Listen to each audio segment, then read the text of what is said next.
Hello everyone आज आशा करूँ आपलोके आको भिडिओ केटा चाइছে যদি চোৱা নাই মোৰ প্লেলিষ্টৰ মোৰ ভিডিওটোৰ ডেসক্ৰিপচনত আগৰ ভিডিও দুটা থাকিব আপোনালোকে এবাৰ চাই ল'ব ঠিক আছে আমি আজি কন্টিনিউটি থাৰ্ড পাৰ্টটো আৰম্ভ কৰিবলৈ ওলাইছো আজি এটা এক্সাম্পলৰ সৈতে আমি আৰম্ভ কৰিবলৈ ওলাইছো সো এক্সাম্পলটো আছে এনেকুৱা ধৰণৰ যে f of x ফাংচনটো এনেকৈ দিয়া আছে যে f of x ৰ ভ্যালুটো হ'ব 1 কেতিয়া x ইকুৱেল x মান 3 বা 3 কৈ ডাঙৰ হ'লে তাৰ মানটো f of x ৰ মানটো হ'ব 1 যদি x ৰ মানটো 3 কৈ সৰু হয় তেন্তে f of x ৰ মানটো হ'ব 2 আৰু এই ফাংচনটোৰ ক্ষেত্ৰত আমি কন্টিনিউটি বা অবিচ্ছিন্নতা x equal to 0 x equal two -2 আৰু x ইকুৱেল টু 3 বিচাৰিব লাগে ভালকৈ শুনিব দেই কন্টিনিউটি ক'ত চাব লাগিব x equal to 0 x equal two -2 x equal two 3 চাব লাগিব ঠিক আছে গতিকে আপোনালোকে এই এক্সাম্পলটো লৈছো এই এক্সাম্পলটো মই গ্ৰাফিক্যালি বুজাম কৰাটো আমি পিছত অলপ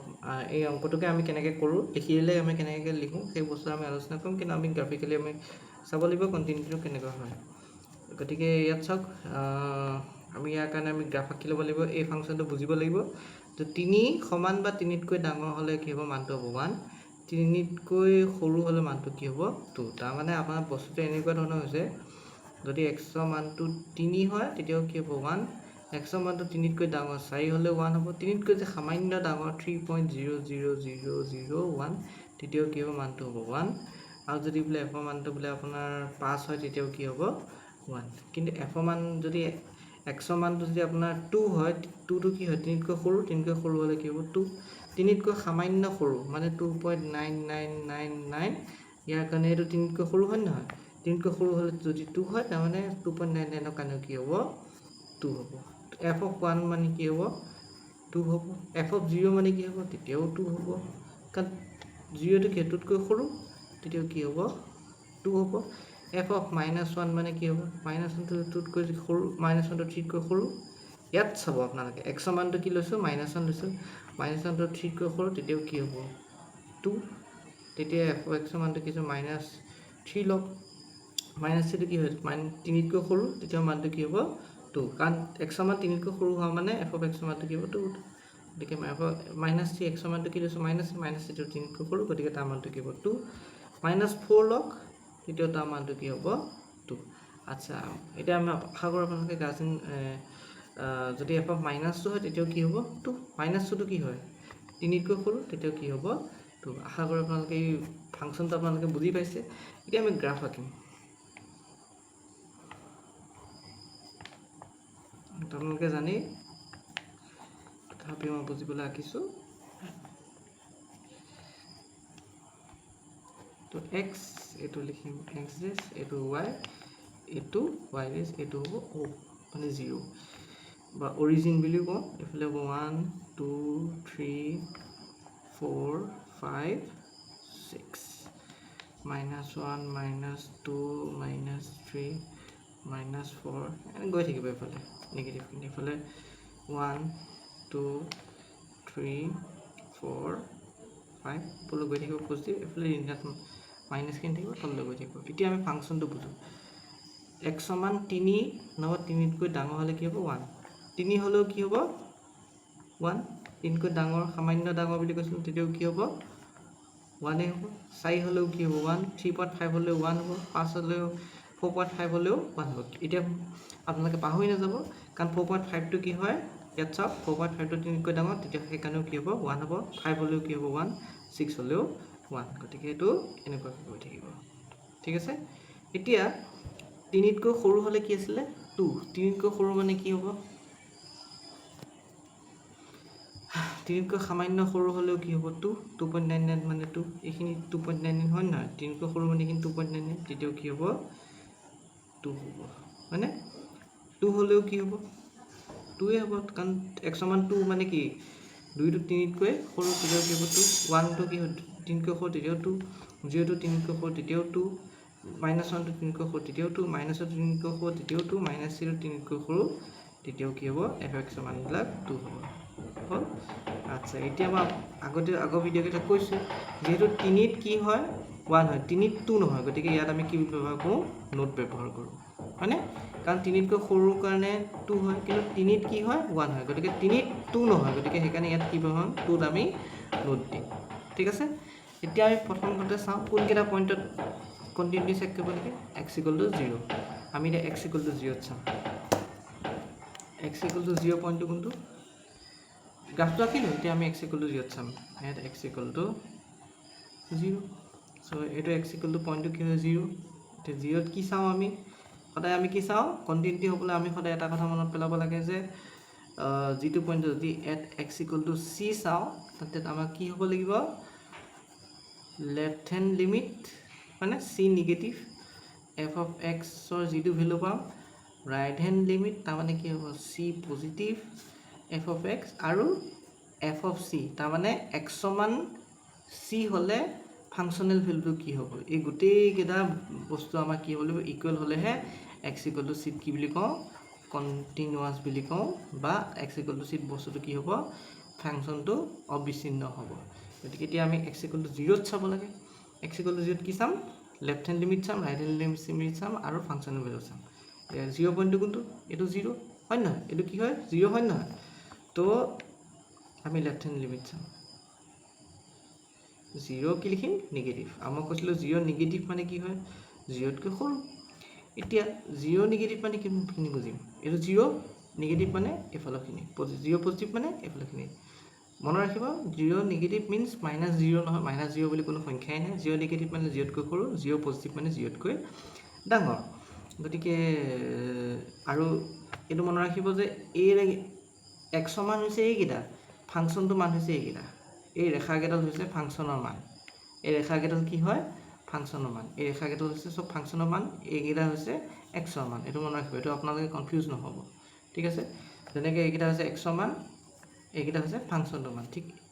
হয় নহয়। গতিকে ইয়াত ফাংচনটোৰ মান কি আছিলে 1, 3তকৈ ডাঙৰ, ইয়াত 3 সমান বা 3তকৈ ডাঙৰ কাৰণে 1, গতিকে 3 সমান বা 3তকৈ ডাঙৰ কাৰণে ফাংচনটোৰ মান হৈছে 1, 3তকৈ সৰু হ'লে ফাংচনটোৰ মান হৈছে কি 2। এতিয়া লেফ্ট হেণ্ড লিমিট চাওঁ, 0তকৈ সৰু হ'লে মানটো কি হ'ব 2, 0তকৈ সৰু মানবিলাক চাওক, লেফ্ট হেণ্ড 0 নিগেটিভ মানে কি, বাওঁ চাইডৰ পৰা 0 ওচৰলৈ আহক, -4, -3, -2, -1 এইকেইটা x মান বঢ়াওঁতে ফাংচনটোৰ মান কি আছে 2, 2, 2, 2 আছে হয় নহয়। এইখিনিলৈকে কি হৈছে 0 এইখিনিত 0 নহয়, তাৰমানে x মানবিলাক এইফালৰ পৰা বঢ়াই আহিছে, মানে ফাংচনৰ মানবিলাক এইবিলাক পাই আহিছে, এইবিলাক কি পাইছে এইফালৰ পৰা 2, 2, 2, 2, 2 পাই আছে এইখিনিলৈকে, তাৰমানে ইয়াৰ মানটো কি হ'ব 2। এতিয়া ৰাইট হেণ্ড লিমিট চাওক, ৰাইট হেণ্ড লিমিট চালে কি পাব, ৰাইট হেণ্ড লিমিট চালে কি পাব, 0 ৰাইট হেণ্ড চাইড কোনকেইটা, এইকেইটা 2, 1 এইবিলাক হয় নহয়। এতিয়া x মান 2, 1 এইবিলাক বঢ়াই আহিলে কি পাইছে, ফাংচনৰ মানটো কি পাইছে 2 পাই আছে, এইখিনিলৈকে 0 ৰাইট হেণ্ড চাইডলৈকে কি পাইছে 2 পাইছে, তাৰমানে ইয়াৰ মানটো কি হ'ব 2 হৈ যাব। হ'ল, এতিয়া আৰু নেক্সট কি চাওঁ, ফাংচনটো মানে x মান কি পাওঁ, মানে যিটো পইণ্টত আমাৰ কণ্টিনিউটি পৰীক্ষা কৰিব দিয়ে, তেতিয়াহ'লে x = c কণ্টিনিউটি পৰীক্ষা কৰিব দিছে, আমি x = c বহালে ফাংচনটো মান 2 পাওঁ নে নাপাওঁ চাওঁ। এতিয়া x = 0 বহাব লাগে হয় নহয়, f of 0, x মান 0, x মান 0টো কি হয় 2 হয়, চ' আল্টিমেটলি তিনিটা কি হৈ গ'ল সমান হৈ গ'ল, তাৰমানে left hand limit, right hand limit আৰু সেই 0 পইণ্টত ফাংচনেল ভেলুটো, 0 পইণ্টত ফাংচনেল ভেলুটো ইয়াত কি পাই আছোঁ, ৰেখাত দেখি আছোঁ কিমান 2, গতিকে 2, তাৰমানে তিনিটা সমান, তাৰমানে ইয়াৰ পৰা কি ক'ব পাৰিম যে x = c ফাংচনটো কি হ'ব কণ্টিনিউৱাছ বা অবিচ্ছিন্ন হ'ব। ঠিক আছে,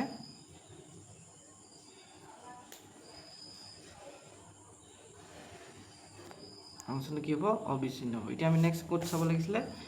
x = -2, চ' এতিয়া আমি লিখিম যে এট x = -2, এতিয়া -2 কি চাম, লেফ্ট হেণ্ড লিমিট, এতিয়া মনত ৰাখিব -2 নিগেটিভটো ওপৰত দিম, দেখিছে, চ' ফাংচনৰ ভেলুটো কি হ'ব চাব লাগিব। তাৰপিছত এইফালে যে মই লিখি থৈ দিওঁ, তেতিয়া আমাৰ ডাইৰেক্ট ভেলুটো পাতি দিম যে x = 2 positive, -2 positive, that means -2তকৈ ডাঙৰ। ঠিক আছে, এইটো নুবুজিব যে প্লাছে মাইনাছে মাইনাছ নহয়, -2তকৈ ডাঙৰ, এইটো নুবুজিব যে মাইনাছে প্লাছ, -2তকৈ সৰু বুজিব এইটো। এতিয়া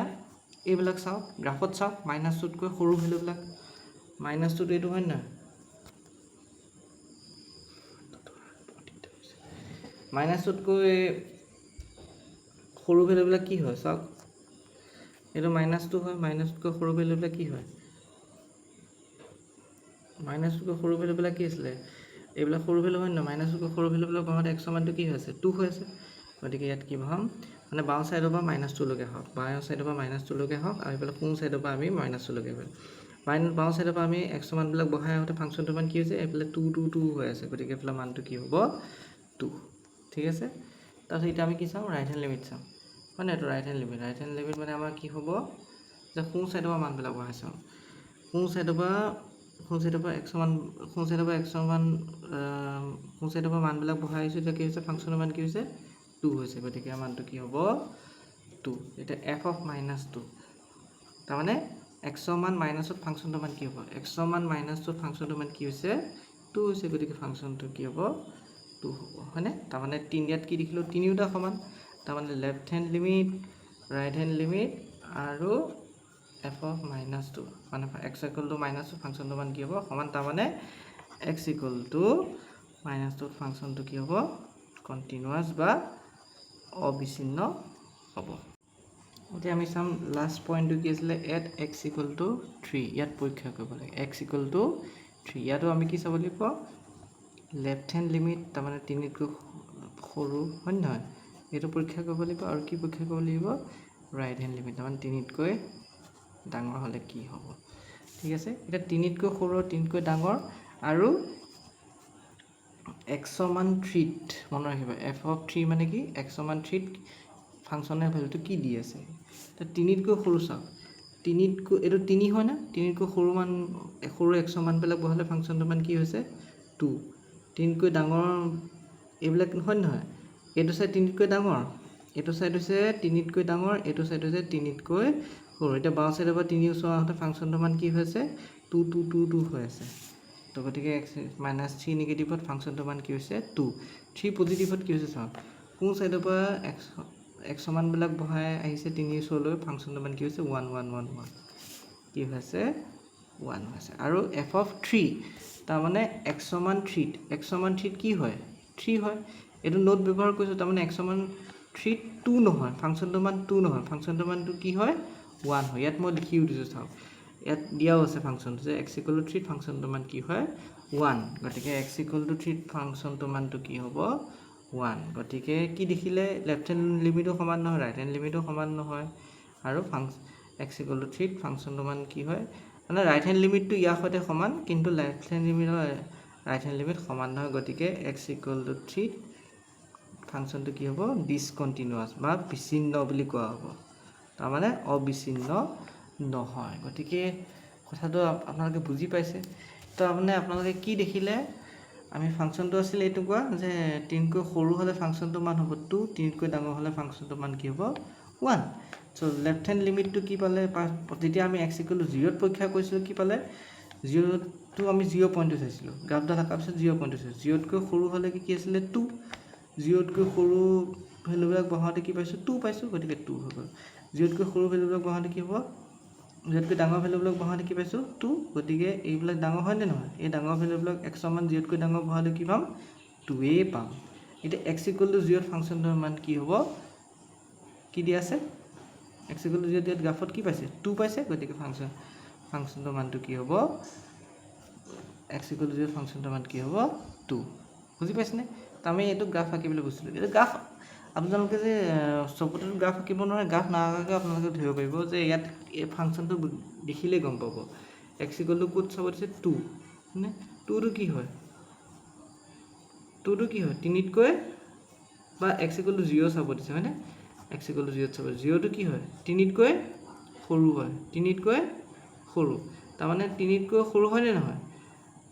ইয়াত ফাংচনটো এইটো কোৱা হয় মাল্টি ডেফিনিশ্যন ফাংচন, তাৰমানে ফাংচনৰ ডেফিনিশ্যনটো তাত 3তকৈ ডাঙৰ হ'লে এইটো ভেলু, 3তকৈ সৰু হ'লে এইটো ভেলু। এতিয়া কি ক'ত চাব দিছে, x equal to 0, x equal to 0টো কি হয়, 3তকৈ সৰু, তাৰমানে x ইকুৱেল টু বুজিব লাগিব, যে সংখ্যা ৰেখাডাল বুজক আপোনালোকে, 1 2 3 4, আমাৰ ফাংচনৰ ভেলু দুটা ক'ত পাই আছোঁ, 3তকৈ সৰু হ'লে আমি বেলেগ এটা মান পাওঁ, 3তকৈ ডাঙৰ হ'লে বেলেগ এটা মান পাওঁ, মানে 3ত বস্তুবিলাক বেলেগ বেলেগ হৈ আছে। গতিকে x = 0 হয় নহয় 0টো কি হয় 3তকৈ সৰু 0টো 3তকৈ সৰু মানটোৰ কাৰণে কি পাওঁ 2 পাওঁ এতিয়া 3তকৈ সৰু কাৰণে 2 পাইছোঁ এতিয়া 0 যদি লেফ্ট হেণ্ড সাইডে চাওঁ বা ৰাইট হেণ্ড সাইডে চাওঁ ফাংচনটোৰ মানটো কি হ'ব 2 পাম ৰাইট হেণ্ড সাইডটো কি হয় 0 1 2 হয় না 0 1 2 হলেও সি 3তকৈ সৰু হলেও আমি কি পাম 2 পাম হয় না তাৰ মানে 0 ৰাইট হেণ্ড লিমিটটো আমি কি পাম 2 পাম যদি এতিয়া 0 লেফ্ট হেণ্ড লিমিটটো কি হয় এইবিলাক -1 -2 এইবিলাকো কি হয় 3তকৈ সৰু তেতিয়াও কি পাম 2 এতিয়া আপোনালোক x = 0 কি হ'ব ইয়াততো 0টো কথাটো মেনশ্যন নাই x = 0 কি হ'ব মেনশ্যন নাই কিন্তু ইয়াতে বুঝো যে 0টো কি হয় লজিক্যালি ভাবক 0টো কি হয় 3তকৈ সৰু সকলোবিলাক মানৰ কাৰণে যেহেতু 2 হয় গতিকে f of 0 টো কি হ'ব মানটো অটোমেটিক্যালি কি হ'ব 2 হৈ যাব গতিকে কথাটো তেনেকৈ আমি বুজি পেলাই আমি ফাংচনটো চাইয়ে আমি ক'ব পাৰিম যে ফাংচনটো কি হয় কোনটো সেই পইণ্টটোত কণ্টিনিউৱাছ হয় নে নহয় এতিয়া আপোনালোকক যদি এই এক্সাম্পলটোতে যে আপোনালোকক সোধে মই বেলেগ এটা পইণ্ট কনচিডাৰ কৰিলোঁ x = 5 ত আপোনালোকে কণ্টিনিউটি বিচাৰ কৰক বা x = 6 ত আপোনালোকে কণ্টিনিউটি বিচাৰ কৰক এতিয়া x = 6 ত কণ্টিনিউটি বিচাৰ কৰিব আপোনাৰ 6 নিগেটিভ চাব লাগিব আৰু এটা 6 পজিটিভ 6 নিগেটিভ মানে কি আৰু এটা চাব লাগিব f of 6 left hand limit right hand limit আৰু x ৰ মান 6 বহালে ফাংচনৰ ভ্যালুটো কিমান হৈছে এতিয়া আপোনালোকে 6তকৈ সৰু 6 নিগেটিভ মানে কি 6তকৈ সৰু 6 পজিটিভ মানে 6তকৈ ডাঙৰ এতিয়া 6টো চাওক ফাংচন দিয়া আছে এইটোৱে ফাংচন হ'ল এইটোৱে ফাংচন মই খালি কৈছোঁ যে এট x = 6 ত আপোনালোকে কণ্টিনিউটি বিচাৰ কৰক এতিয়া 6টো কি হয় 3তকৈ ডাঙৰ হয় তো 3তকৈ ডাঙৰ মানে কি আপোনালোকে যে এতিয়া যে ৰাইট হেণ্ড লিমিটটো বিচাৰে কি হ'ব ৰাইট হেণ্ড লিমিটৰ ভ্যালুটো কি হ'ব 6 পজিটিভৰ কাৰণে কি হ'ব 6 পজিটিভ মানে কি 7 8 9 হয় নহয় তাৰমানে 6.1 6.2 7 8 9 এইবিলাক কি হয় 6তকৈ ডাঙৰ তো ৰাইট হেণ্ড লিমিট কি হ'ব 3তকৈ ডাঙৰ হ'লে 1 3তকৈ ডাঙৰ মানে কি সি 6তকৈও ডাঙৰ 6তকৈ ডাঙৰ হ'লেও ফাংচনৰ মান কি হ'ব 1 কথাটো বুজি পাইছেনে এতিয়া লেফ্ট হেণ্ড লিমিট কি হ'ব মানে 6 নিগেটিভৰ ভ্যালুটো কি হ'ব 6 নিগেটিভ মানে 6তকৈ সৰু মানটো কি হয় 5.999 5 4.5 এইবিলাক কি হয় 6তকৈ সৰু হ'লেও ফাংচনটো মান কি হ'ব আমাৰ সেইটো লাগিলে লেফ্ট হেণ্ড লিমিটৰ ভ্যালুটো কি হ'ব এতিয়া 6তকৈ সৰু মানবিলাক কি 5.99 5.5 5 4.5 এইবিলাক কি হয় 6তকৈ সৰু কিন্তু 5 হওক 5.99 হওক 4.5 হওক 4 হওক 6তকৈ সৰু হ'লেও 3তকৈ ডাঙৰ মানে আলটিমেটলি কি হ'ব 1 গতিকে মানটো কি হ'ব 1 এতিয়া x = 6 ত মানটো কি হ'ব x = f of 6 মানে কি x = 6 ত f of 6 ৰ মানটো কি হ'ব এতিয়া কথাটো হ'ল এনেকুৱা x = 6 হয় না x = 6 x ৰ মান 6 ত f of 6 ৰ মানটো কি হ'ব তাৰমানে x ৰ মান 6 বহালে ফাংচনটো মান কি হ'ব সেইটো সুধিছে তো x = 6 মানে কি হয় 3তকৈ ডাঙৰ হয় না 6টো 3তকৈ আলটিমেটলি ডাঙৰেই 6টো কি হয় 3তকৈ 6টো হৈছে 3তকৈ ডাঙৰ হয় না 3তকৈ ডাঙৰ সকলোবিলাক ভ্যালু কাৰণে কি হ'ব 1 তাৰমানে f of 6 ৰ মানটো কি হ'ব 1 আলটিমেটলি কি পালে 1 6 নিগেটিভটো 1 6 পজিটিভটো 1 6টো কি হ'ব 1 left hand limit right hand limit আৰু ফাংচনৰ ভ্যালুটো কি হ'ব 1 তাৰমানে x = 6 ত ফাংচনটো কি হৈ গ'ল কণ্টিনিউৱাছ হ'ল তাৰমানে কি বুজিলে এই ফাংচনটোত এইকেইটা অংক কৰি পেলাই কি বুজিলে এই ফাংচনটোত ইয়াত কি পাইছিলে আপোনালোকে x = 0 ত কণ্টিনিউৱাছ পাইছিলে x = -2 টো কণ্টিনিউৱাছ পাইছিলে কিন্তু x = 3 কি পালে ডিসকণ্টিনিউৱাছ এতিয়া মই ডিসকণ্টিনিউৱাছৰ কথাটো বাদ দিয়ক x = 3 ডিসকণ্টিনিউৱাছ কিয় পাইছিলোঁ বিকজ ইয়াত 3তকৈ সৰু বা ডাঙৰ হ'লে দুটা বেলেগ মান পাইছিলোঁ সেইকাৰণে আমাৰ দেখা দেখিকে ডিসকণ্টিনিউৱাছ হৈ গ'লগৈ কিন্তু আপোনালোকে এই এক্সাম্পলটোৰ পৰা এটা কথা বুজিলে এই দুটা মানেই হওক বা এইটো মানেই হওক এটা কথা বুজিলে ফাংচনটো ব্ৰেক ক'ত হৈ আছিলে ফাংচনটো যেতিয়া দিছিলে যে ফাংচনটো ব্ৰেক ক'ত হৈছিলে 3তকৈ ডাঙৰ হ'লে 1 পাইছিলে 3তকৈ সৰু হ'লে 2 পাইছিলে তাৰমানে ফাংচনটো ব্ৰেক হৈছিল ক'ত 3 হ'ল কিন্তু 3তকৈ ডাঙৰ মানবিলাকত আপোনালোকে কি দেখিলে 3তকৈ ডাঙৰ যিকোনো এটা মান ল'লোঁ তাত কি দেখিলে কণ্টিনিউৱাছ দেখিলে হয় না 6ত কণ্টিনিউৱাছ পালোঁ 3তকৈ সৰু যিকোনো এটা মান ল'লোঁ তাতো কি আছিলে x = 0 টো কণ্টিনিউৱাছ পালে x = -2 টো কণ্টিনিউৱাছ পালে তাৰমানে আপোনালোকে কি দেখিলে এই ফাংচনটোৰ ক্ষেত্ৰত 3তকৈ ডাঙৰ বুলি যে কৈছে এই ফাংচনটোৰ ক্ষেত্ৰত 3তকৈ ডাঙৰ আপোনালোকে যি ভ্যালুৱে নলওক কিয় 4 5 6 7 8 9 10 যিমান আছে সেই সকলোবিলাক ভেলু কাৰণে সকলোবিলাক এক্সৰ মানৰ কাৰণে তাৰমানে 3কৈ ডাঙৰ হ'লে 1 তাৰমানে এই ফাংচনটো যিহেতু মাল্টি ডেফিনেশ্যন আছিল চ' ইয়াত 3কৈ ডাঙৰ হ'লে 1 আছিলে 3কৈ সৰু হ'লে 2 আছিলে তাৰমানে আপোনালোকে কি বুজিলে যে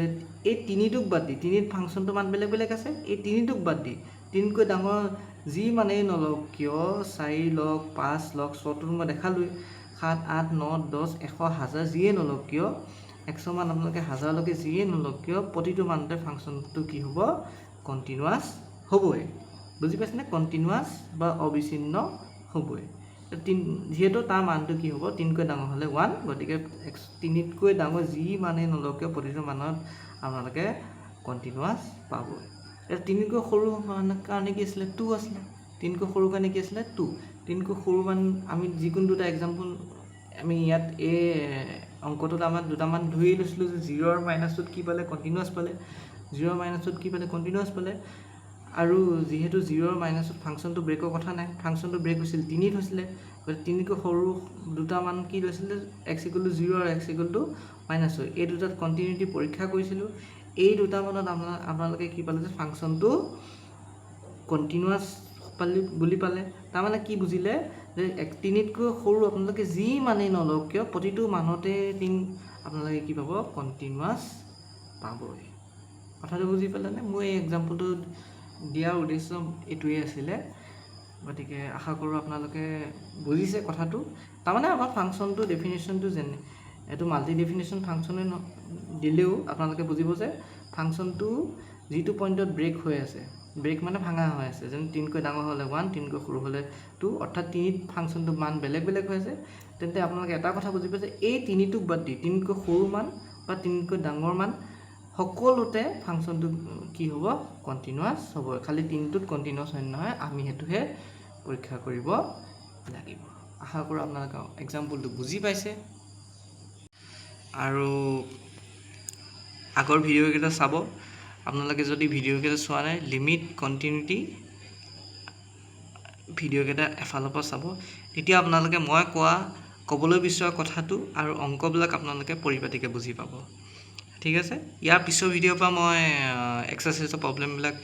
কৰিম আপোনালোকে হয়তো বুজিবলৈ চেষ্টা কৰিব কিবা নুবুজিলে মোক ভিডিঅ' কমেণ্টত কমেণ্ট কৰিব তেতিয়া মই আপোনালোকক বহলভাৱে আৰু অলপমান ডেছক্ৰাইব কৰিব পাৰিম ধন্যবাদ